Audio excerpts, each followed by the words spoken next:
Hey everyone, and welcome to Multiverse Media, the channel that talks all things geek culture. I'm Asher Friedberg, and today we're going to be talking about what could be next for the Abomination in the Marvel Cinematic Universe. Before we begin, be sure to leave a like, subscribe, and share to help our channel grow. Also, spoiler warning for Shang-Chi and The Legend of the Ten Rings, as I'll be talking about a few select scenes from the film. As we saw in Shang-Chi, Abomination has returned for the first time since his debut back in The Incredible Hulk, and he's definitely gone through some changes. Abomination now appears to be much more comic accurate, with green skin as well as added fins. In Shang-Chi, we saw the Abomination fighting Wong at the Golden Daggers Club. During this fight, Wong calls the Abomination by his name, meaning that the two are fairly familiar with each other.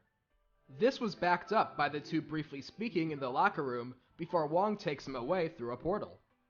The question is, where did the Abomination go, and what's next for him? Let's get into that. Looking through the portal, we saw what looked to be a prison with a lot of advanced technology implemented. I think there's a strong chance that this facility is the Raft, which we saw back in Captain America Civil War. While the Abomination was originally taken into S.H.I.E.L.D. custody after being defeated by the Hulk, S.H.I.E.L.D. doesn't exist anymore, so there's a strong chance the Abomination was moved. Being in the Raft, Abomination is living out his days under government supervision, likely General Ross, as he was supervising the Raft back when Team Cap was arrested in Civil War. I suspect that Wong might have spoken with Bruce Banner, and Bruce knows that the Abomination shouldn't be held in captivity without exercise, so maybe the Abomination fighting in the Golden Daggers Club could be his workout. But there could be some ulterior motives here. General Ross likely knows that the Abomination is being taken out of prison to fight, but maybe Ross is okay with this, as he wants the Abomination to become strong so he could join a future team of Thunderbolts, but we'll touch on that in a bit. It's been confirmed that the Abomination is set to appear in the Disney Plus series She-Hulk, which is likely to be his next MCU appearance. In this series, he will likely be both a possible villain for She-Hulk, but maybe even a client of hers, as She-Hulk is a lawyer, often for superpowered individuals. This series could place the Abomination in the grasp of General Ross, or maybe even Valentina Allegra de Fontaine, as she appears to be actively scouting members for a team. The Abomination is likely to be out of prison during the events of She-Hulk, and maybe during his time of freedom, he will be poached for a new team.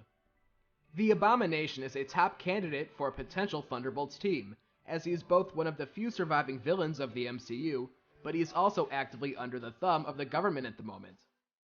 Abomination would likely take any opportunity to get out of prison, even becoming a proxy for the Hulk in a team of government-assembled Avengers, the Thunderbolts.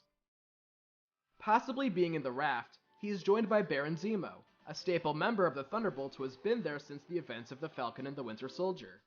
We could soon see the Raft turn into a collection of potential recruits for Ross's and Fontaine's teams. The Abomination is set for a resurgence in the Marvel Cinematic Universe after his appearance in Shang-Chi, and I'm really excited to see the Abomination in action again, outside of a cage match. What are your thoughts on the future of the Abomination? Do you think we'll see him as a future Thunderbolt? Let me know in the comments! Thank you all for watching, don't forget to leave a like, subscribe, and share, and be sure to follow us on Twitter and Instagram. Thank you all again, and I'll see you all next time.